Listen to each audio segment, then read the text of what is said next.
When I was young, I wasn't allowed to ask or know questions or stuff about my mom. The story that my dad told me was that my mom just left me and that she didn't care.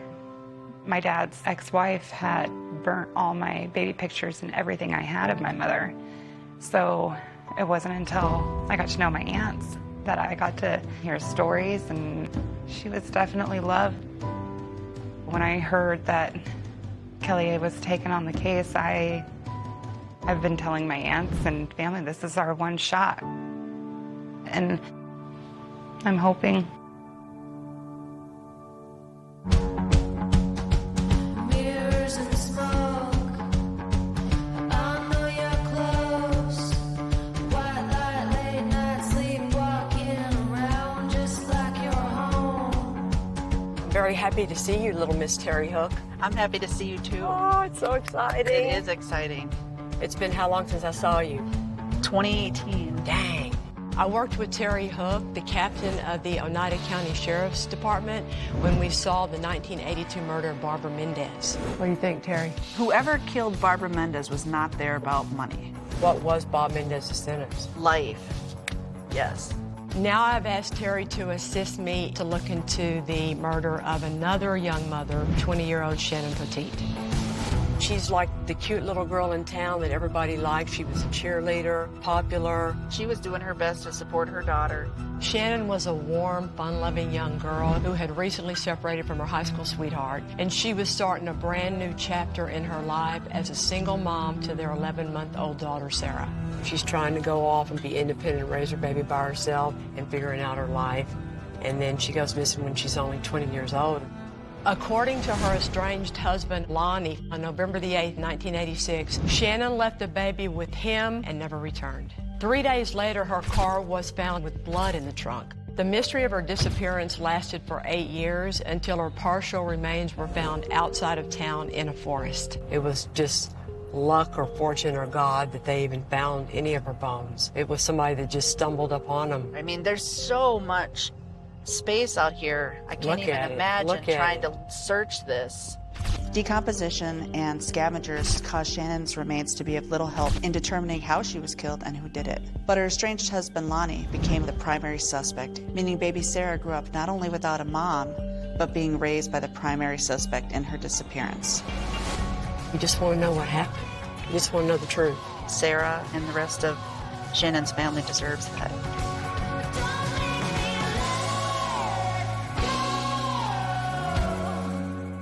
It has been 16 years and still no answer. Police consider her killing a cold case. Years later, the case is still unsolved. I've chosen cold cases from across the country and teamed up with the best detectives to solve them. We're more determined than ever to bring justice to these victims.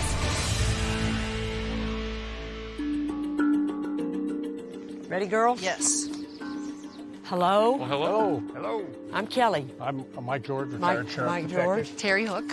How are you? Nice to meet you. Hi, Vern King. Hi, Vern. Kelly. You're the sheriff. Nice to meet you. Good morning, Sheriff. Good morning.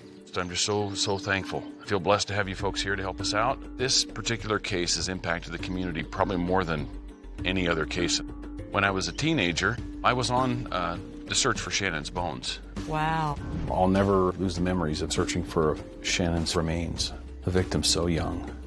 My community has been wounded for a long time, and I can't wait to see if we can get that healed.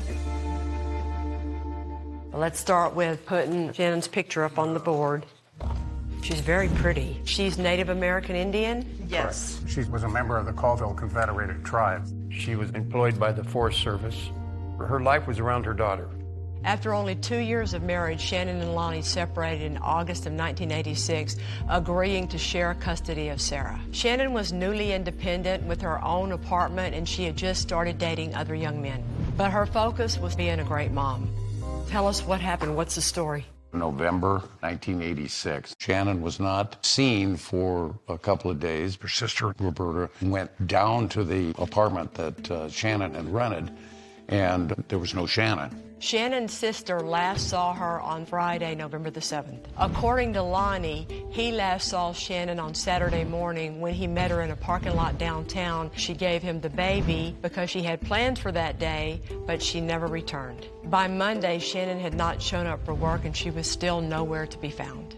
After that, Shannon's car was located on the 11th and parked behind the doctor's office. The seat to the car was all the way back. Shannon was a small person, probably 5'1", so she would have had the seat all the way forward. Shannon's car was located about 2 miles from her apartment. Investigators found bloodstains in her trunk, suggesting foul play. Samples were tested, but they couldn't determine whose blood it was. And without enough evidence to prove that Shannon was dead, her case remained unsolved.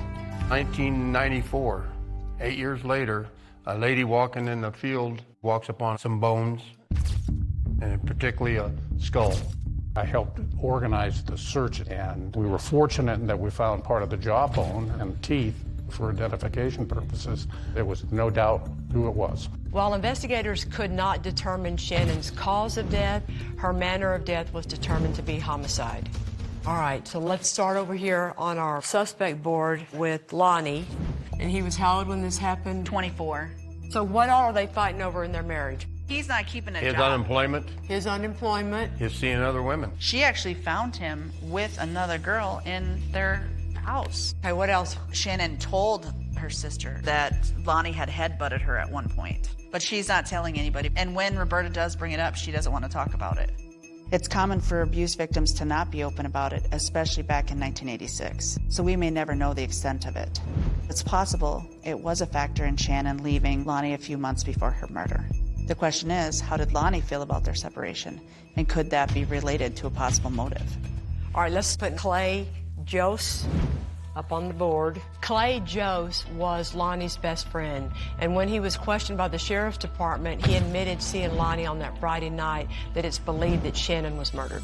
Clay admitted that Lonnie asked for a pair of gloves. And Clay's response was, well, it was cold outside, so he didn't think anything was wrong. So he becomes part of the story of what happened Is he that involved? night. What else do we know about Clay? The girlfriend of Clay, she said there was a couple blood stains on the shoes of Clay. It doesn't appear Clay had a motive to have killed Shannon on his own, but the possible blood on his sneakers makes you wonder if there's more to this story than he's admitting. So we've sent his sneakers, along with the bloodstain lining of Shannon's vehicle, off for forensic testing, and the results could go a long way in determining his involvement. It becomes a big question of, did Clay help? Does he know? Is he involved? Or did he just figure it out later? Does he know anything? Right. Without a cause of death or a crime scene, solving this case is going to rely on circumstantial evidence and witnesses. We'll need to nail down the nature of Shannon and Lonnie's relationship, find out if there was any animosity in their recent separation, see if Lonnie or Clay made any kind of admissions over the years, and analyze Lonnie's story for holes. And if he didn't kill Shannon, then we need to figure out who did. Oh, I can feel you warming the air as I sleep. Oh, how I need you. You know her sister, Roberta, huh? I know Roberta. Interviewed her many years ago, part of early '95, somewhere in that time frame. Sarah back then. I don't know that she had much of a connection. Oh, right.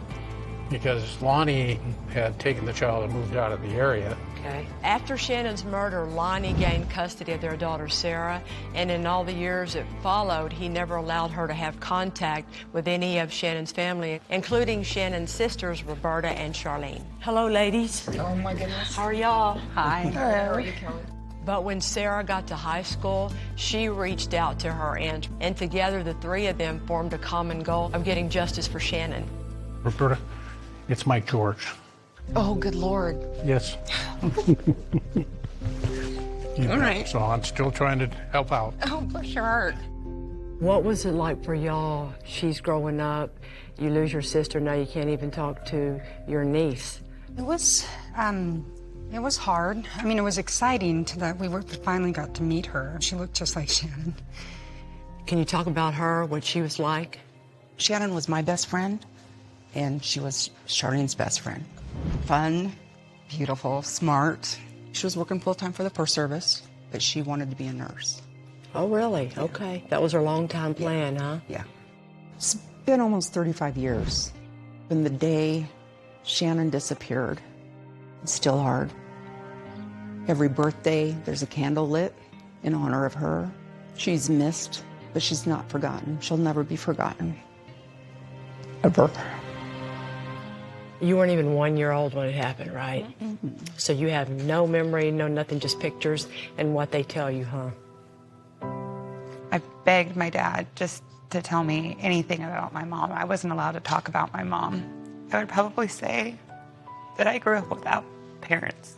My dad was there, but I would have been better off without him there.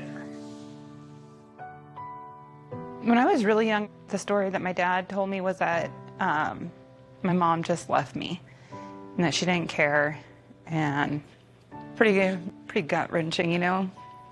So it wasn't until I got to know my aunts that I was told how happy and genuinely nice she was, and hear stories, and now I'm like, no, I have so much of my mom in me.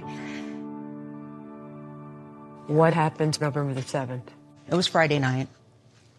I went to her apartment. We watched the Newlywed Game together. And then shortly after, I left. And that was the last time I'd seen her. So that was about what time? I'm going to say between 7:30 and 8. Okay. And what was she going to do for the rest of the night? Shannon was dressed for halfway to go to bed. She had no plans to go anywhere. Okay. Have you ever talked to Lonnie since then? It was her birthday a week later, and they hosted a little birthday party. And Lonnie held you on his lap, and he just smirked. But he never told you anything? Or... Yeah. You know, it's about this young lady who's been robbed. Yep. All these years. We're going to try our hardest, okay? Come on, let's go work.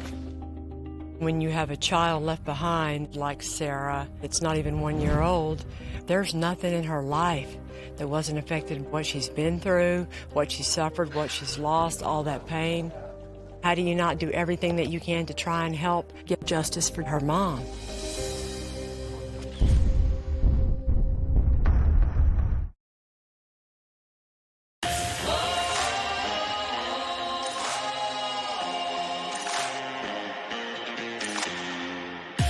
I thought it was like in the middle of a couple of blocks in town, so it's out here by itself. Yeah. We don't know exactly how or where Shannon Poteet was murdered back in 1986, but the Sheriff's Department has always believed that she was killed in her apartment, her body was transported in the trunk of her car, and dumped in the woods outside of town. So what we want to do now is go back and revisit all of those locations to try to get a clearer picture of exactly what we think happened. Shannon's landlord lived next door to him. Do I have that right? Yeah.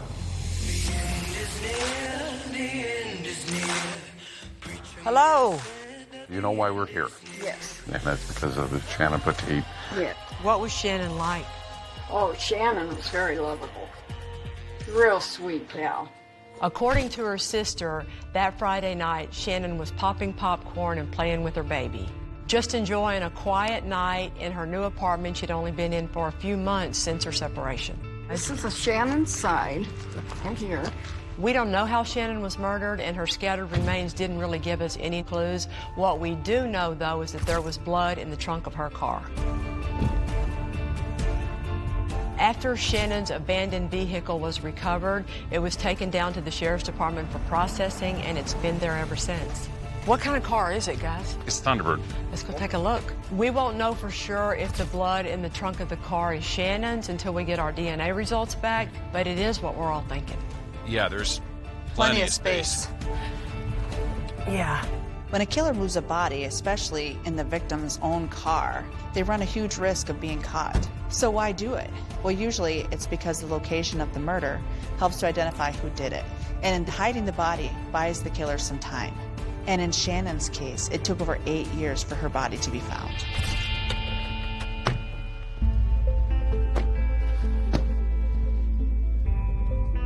And y'all remember this being the spot where you looked for This more is the bones. approximate location. It's difficult to pinpoint it exactly because They've logged. They've logged the area. Okay. You couldn't actually see any of that because of the timber that would have been growing up here. Okay. Yeah, I can remember some of the bone fragments we found were just tiny. If you were to walk within 10 feet of it, and if you weren't looking for it or looking down, you probably wouldn't have seen it. We were lucky that we did find what remains we did. But the lucky thing was you found the skull that had teeth in it. Once you got her outside of the trunk of that car, you could roll them right out there and you would probably never find the body, which we did for almost 8 years. For 8 years. I thought that whoever did it took Shannon out of the car and walked a ways into the woods. But your point is, once you got to here, there was no work left to do. Yep. If Lonnie Poteet did kill Shannon, it's possible that he could have disposed of the body, driven the car back into town, abandoned it, and walked home all by himself. But what about that potential blood stain on his friend Clay Chose's shoes? Is it possible that we're missing something? Oh, it's a beautiful area, but it is pretty lonely. It's more remote than you think. It is. All right, let's go. Okay. All right. Somebody took a 21-year-old living, breathing human who was a mother of a 1-year-old baby and threw her inside the trunk of a car and drove off with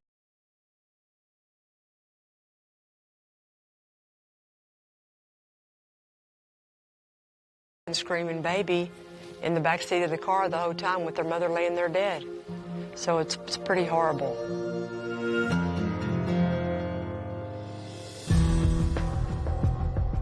This was like Jody's case, right? Yeah.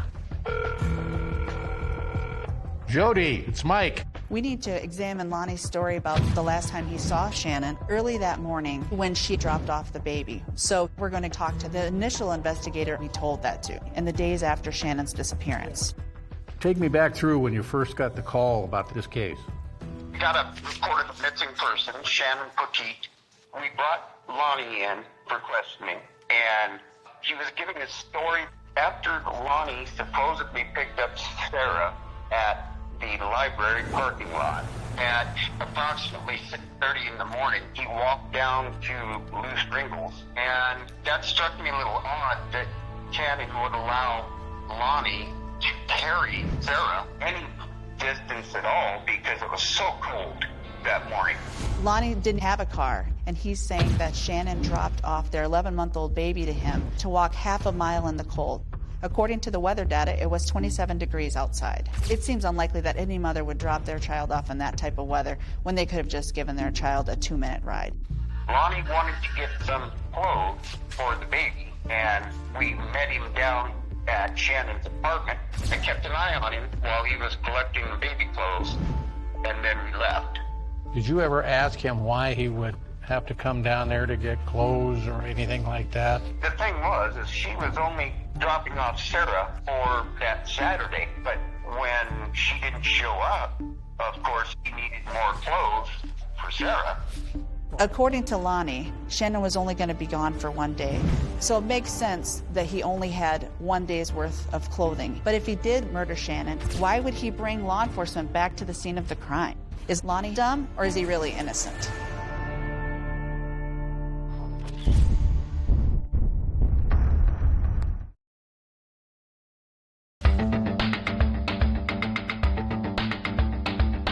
I think we're going to be leaving a lot of messages, and then we'll just try to catch this phone when it rings back in between people, right? While we wait on our DNA results from our victim Shannon Poteet's trunk and also from the stains on Clay Chose's shoes, we want to start talking to civilian witnesses. Shannon and her estranged husband Lonnie were high school sweethearts, so many of our potential witnesses are their classmates from back in high school. You got a number? Yeah, let me find my notes on it. Yeah. But when you're dealing with a 35-year-old case, people relocate. So for us, that's going to mean a lot of phone calls. And this is in reference to the cold case homicide back in 1986 with Shannon Poteet. Do you remember anything?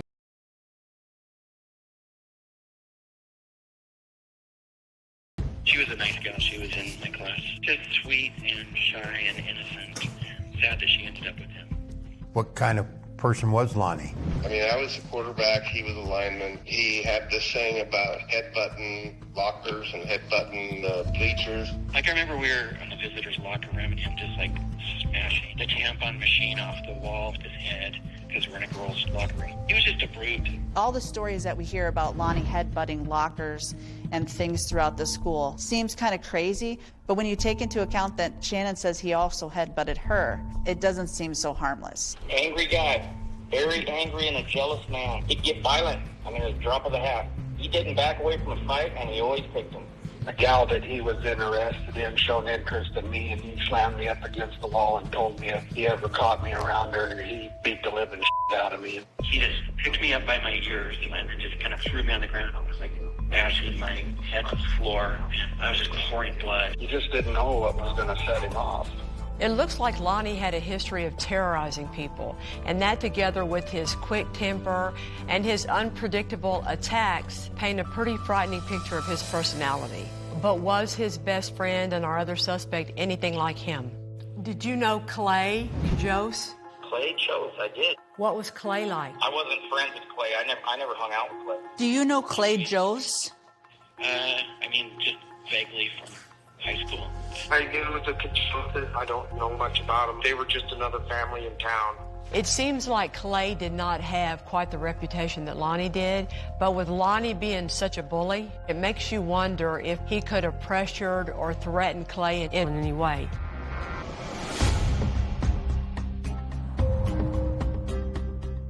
Are y'all ready for the DNA results? Yes. Yes, ma'am. Okay, well, I'm super excited, so I'm going to merge in Philip with our DNA lab. Okay. The investigators recovered very little physical evidence in Shannon's murder, and it's time for the results. What did we send to you first to get tested, and tell us about those results? Carpet samples from the trunk of a car. The amount of DNA that was present there was sufficient to do nuclear DNA testing. We did not have a sample of Shannon's DNA to provide for testing, but what we do have is her daughter Sarah's DNA. We also have a sample that was provided by Lonnie from back during the initial investigation. So what we're trying to determine is Sarah's DNA a combination of Lonnie's DNA plus the blood in the trunk. If it is, then that's Shannon's blood in the trunk. I did a maternity calculation. The probability that the blood from the carpet came from Sarah's mother is greater than 99.9999%. Well, now we know that it was Shannon that was in there for sure. The blood in the trunk of that car is Shannon's. That is undeniable physical evidence that we can now use to lock down our theory of what happened to Shannon. Some additional samples were submitted. I had some shoes with potentially blood staining, but it did not test positive for blood, so I did not do any further testing on the shoes.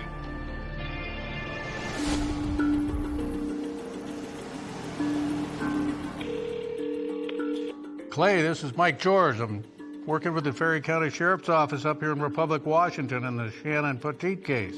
Although we now know that the stain on Clay Joseph's tennis shoes isn't blood, he did admit to being with Lonnie Petit the night we believe Shannon was killed.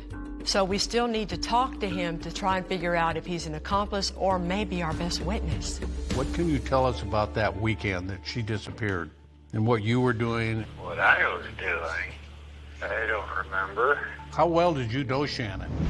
Not very well at all. I believe you were with Lonnie on the night that Shannon went missing. I remember he was in my shop looking for some gloves and stuff because it was cold that night. How did he get to your house? On foot, as far as I know. Remind me what time that was. Oh, it was after dark. 8 or 9, something like that, I would guess. Where was he going? Did he tell you? No, he didn't tell me where he was going. After that night, what did he tell you? He really didn't tell me much. I didn't want to talk about it because then that would implicate me. Do you have any contact with Lonnie at all? Not in 25 years. Last time I talked to him was at my apartment in Smoky Point, which I thought it was odd that he was there. He said he wanted to go forward with me. Were you afraid of him? Yeah, I was nervous. How come? Because I hadn't heard from him in couple years, and now all of a sudden he's showing up at my place. Clay Jost is cooperative, he is consistent, he does not sound like he's trying to hide anything. He's never said a lot of detail because he's not a nosy guy. He just minds his own business and he doesn't really want to know, especially when it comes to asking Lonnie questions. At this point, there is no reason to think he played any part in Shannon's murder. It is time for us to refocus our attention on Lonnie Petit.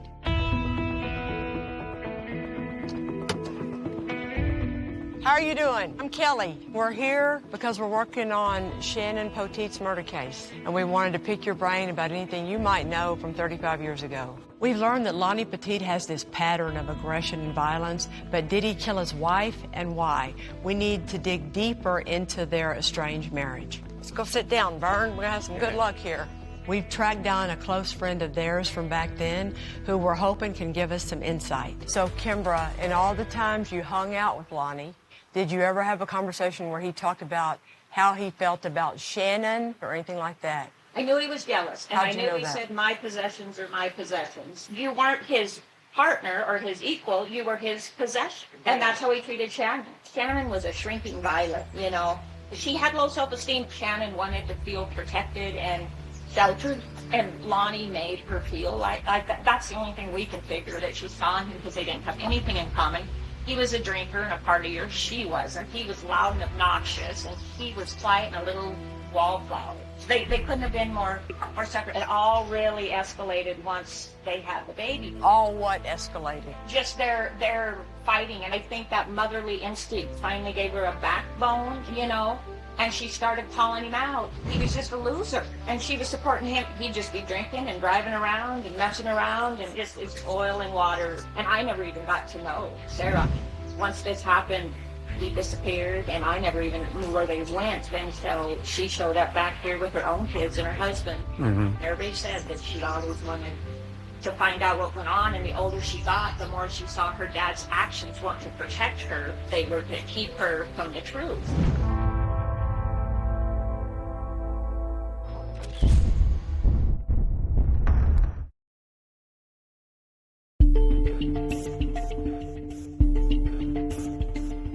We need to call the attorney now. At the time of her murder, Shannon Potit and her estranged husband Lonnie had been separated for 3 months and were sharing custody of their daughter Sarah. According to reports, Shannon had just hired a divorce attorney named Rebecca Baker. Hello, we're helping the Ferry County Sheriff's Office investigate the Shannon Potit case. We need to find out if Shannon told anything to her lawyer about this divorce being contentious. I have a file with some notes in it. Is that normal for you to save a file like this? No, I just knew in my heart of hearts that there had been foul play. What kind of things did Shannon tell you? He was abusive to her. There was headbutting. He tried to strangle her. She was very leery of him. She was also very adamant that she did not want to be with him anymore. She was fearful of him, but also wanting to try to placate him in order to keep Sarah safe and keep herself safe. Okay. She was so concerned about Sarah. He, under false pretenses, took Sarah down to Yakima because he was jockeying for position. He was really trying to get power over her. And she was able to get custody back?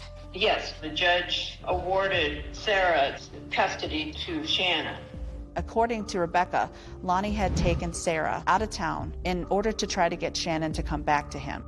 And instead, on November the 3rd, she took Lonnie to court, and the judge ordered Lonnie to give the baby back and go back to their old custody agreement. This sounds like Lonnie didn't want his baby so much as he wanted to control Shannon. I have the actual recollection of they're watching a TV show of custody agreement. This sounds like Lonnie didn't want his baby so much as he wanted to control Shannon. I have the actual recollection of they're watching a TV show about somebody having a custody dispute or something, and Lonnie turned to her and said, well, that'll never happen. And she said, well, why? How come you think that? And he just very, very coldly said, because I'll just kill you and make sure that Sarah thinks you died in childbirth.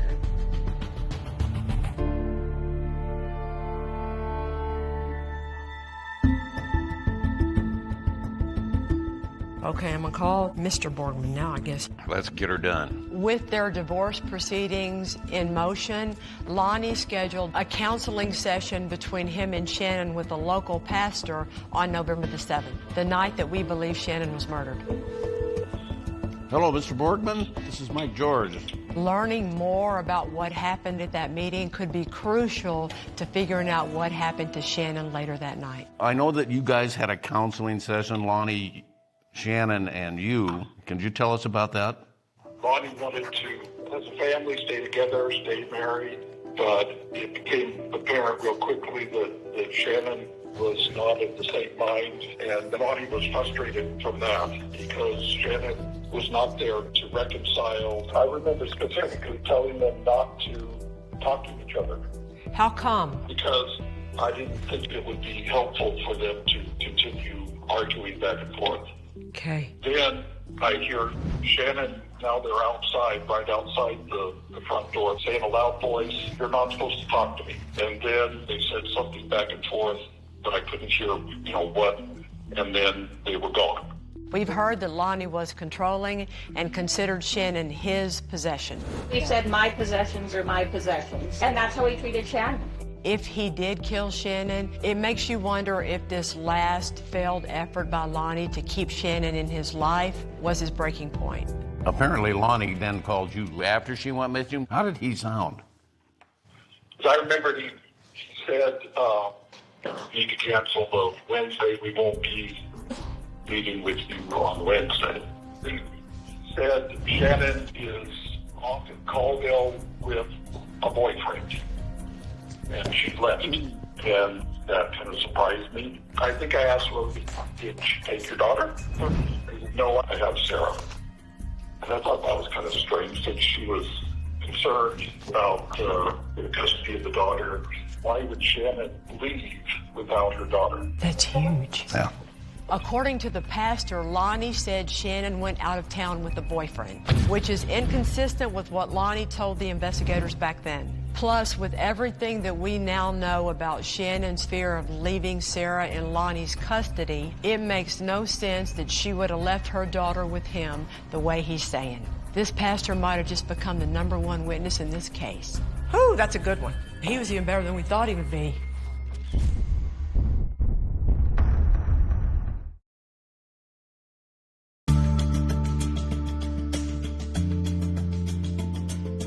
Are we going to See Ed Bacon now. Ed Bacon now? We feel like we've nailed down this volatile relationship between Shannon and her estranged husband, Lonnie, as well as poked holes in his story. Now we want to find out if he's possibly made any admissions after all these years. So we're going to talk to the witnesses closest to him. You and Lonnie went to school together, right? Are you in the same grade? No, he was a grade below me. Ed Bacon is a person that he went to high school with and he played football with. Maybe Lonnie opened up to him about Shannon. I heard so many rumors over that deal, After the whole went down, she's missing. I said, just let me go talk to Lonnie. I bet you I can figure something out if there's anything to it. So when you confronted him, what did he say to you? I mean, he was pouring down sweat, and he's hiding under the table. He flat out denied Oh, he said he didn't? anything to do about it. But there was something weird about that behavior of him just sweating like a pig and being under there.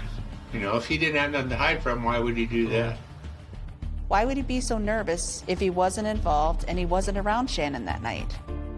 That weekend, it was a Friday night. We come out of the bar, and we were pulled up right where the library is, and I seen him come driving down the road, and it looked to me like he was driving her little car. You're sure it was Lonnie? Oh, yeah. About what time? It was close to bar closing time, 11. Was he by himself? I believe he was. Well, where was he headed? I don't know where he went. I just seen him coming down the street in that car. We know from the DNA test that Shannon's blood was in the trunk of her car. That suggests that she was transported in her car to the woods the night that we believe she died. According to Ed, that same night, Lonnie was driving her car. This is huge. Hello? Is this Jeff? Yes. Jeff Owens is Lonnie's brother. We're hoping that at some point over all these years they've had a heart-to-heart about what happened to Shannon, and maybe he'll tell us what that was. What can you tell me about Lonnie? He's my older brother, and I do love him, but he had quite a bit of an anger issue.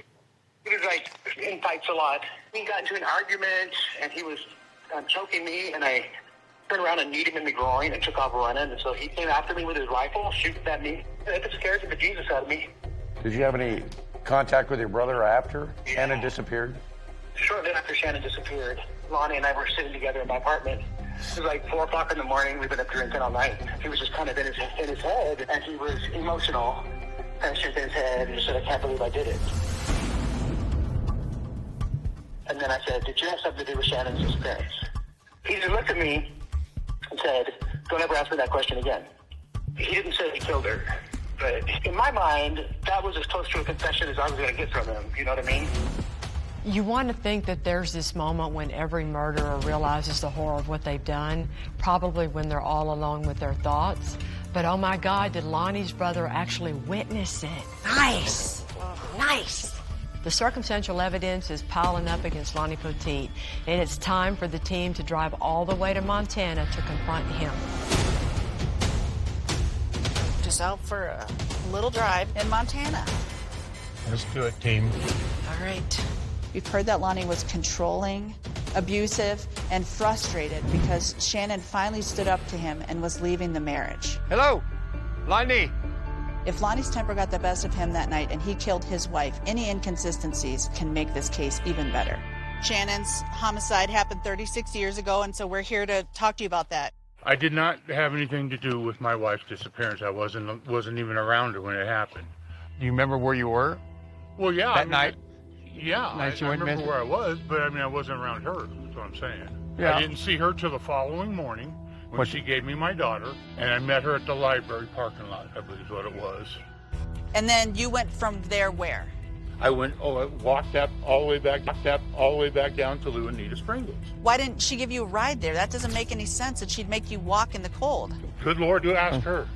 Lonnie is still telling the same story he did 35 years ago, that Shannon made him walk with Sarah in the freezing weather. It still sounds ridiculous, especially after all we've heard about Shannon and what a devoted mom she was to Sarah. The last day I saw her, before I picked up the kid, we started counting. The devoted mom she was to Sarah. The last day I saw her, before I picked up the kid, we started counseling, and the pastor told me at that point that this is going to be a long road because she was done with me, period. Okay, and then you guys would have to share Sarah. Yeah, and Shannon was fine with that. And when we met that day, it didn't work, so, she pulled her stunt and she disappeared. I don't know with who, but I still say it wasn't in town. They just wanted the easy target. We're going through a divorce, so yeah, that would make me the easy target. We are looking at you because you were the husband going through a divorce. People said that you were unhappy about it, and you had a reputation for being a badass. I was pretty free with my hands on men, and I've never hit a woman. Okay, well, that's... Have you been abused, hon? All these things about how I was when I was a kid, I can't tell you I was a saint. But I had nothing to do with Shannon. Okay. And that's the honest to God truth. You put together all the circumstances around what was going on back then, and that's why we're here talking to you. You put together the circumstances that were laid forward, and most of them weren't true. Well, the you were going... doesn't even fit. Listen, I'm not going to debate it with you. I'm through talking. It's starting to rain. I appreciate your time. Thank you, Lonnie. If you want to speak to me again, we do it through an attorney. Lonnie had to answer for every question that I asked him because Lonnie's been thinking... If you want to speak to me again, we do it through an attorney. Lonnie had to answer for every question that I asked him because Lonnie's been thinking about this for 35 years. He's created his own narrative about what he's going to say has happened. And we know his story. It doesn't make any sense at all. That was so awesome. I can't believe.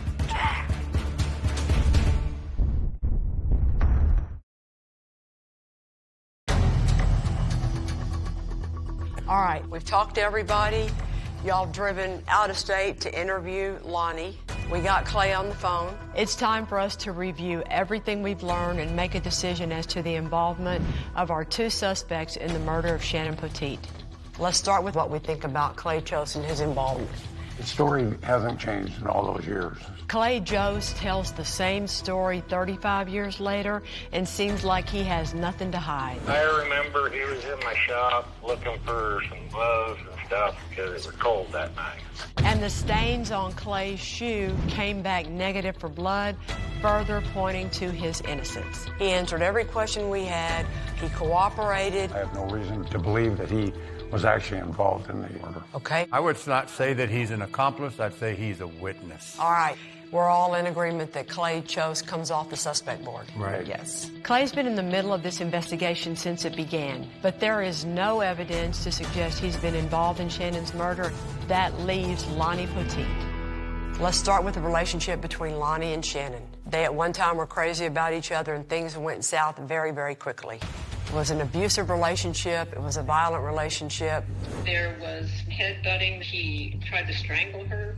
Him being a bully that did not mind hurting people. Right. How many people did we talk to who could talk about his horrible temper? He'd get violent. I mean, a drop of the hat. He didn't back away from a fight, and he always picked it. Shannon was afraid of Lonnie and wanted to get the divorce. She was fearful of him, but also wanting to placate him in order to keep Sarah safe. And then you go to day of. They end up at the counselor's office. There was a lot of anger, and Lonnie was upset because Shannon wasn't going along with what he wanted. Lonnie was frustrated because Shannon was not there to reconcile. A crucial eyewitness was when he saw Lonnie driving the vehicle alone. And I seen him come down the road driving her little car. We also now know from Jeff, his brother. What were the words out of Lonnie's mouth? I can't believe I did it. Lonnie and I were sitting together in my apartment. He was just kind of in his head, and he was emotional and shaking his head and just said, I can't believe I did it. Do you really think that Shannon Poteet gave that baby on a cold winter morning over to Lonnie at 6 a.m. in a parking lot ride home? Absolutely not. Then how in the world does he end up with the baby? He took that baby. That baby changed Shannon's life. That baby made Shannon independent, made Shannon grow up, made Shannon decide to take charge of her life and get rid of that loser. And she stood up to him. Because she was trying to protect that baby to her death.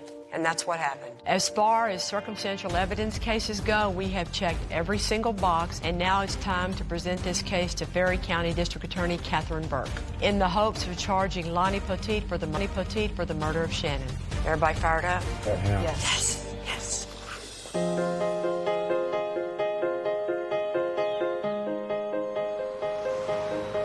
We've got a better case now than we've ever had.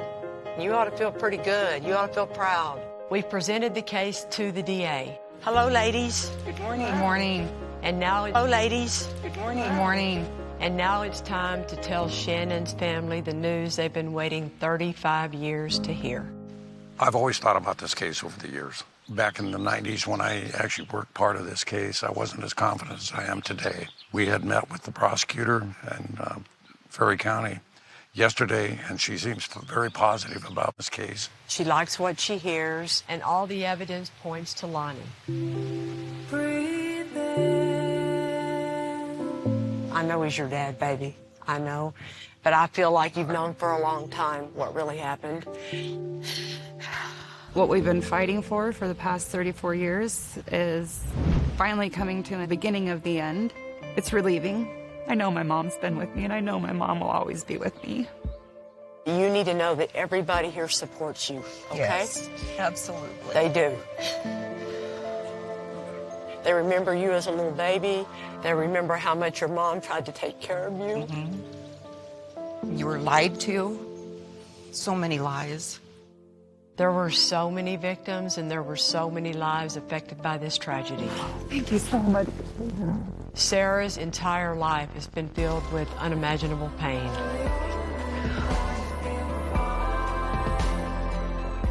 Hopefully, knowing that she's closer than ever to getting justice for her mom can help her begin to heal.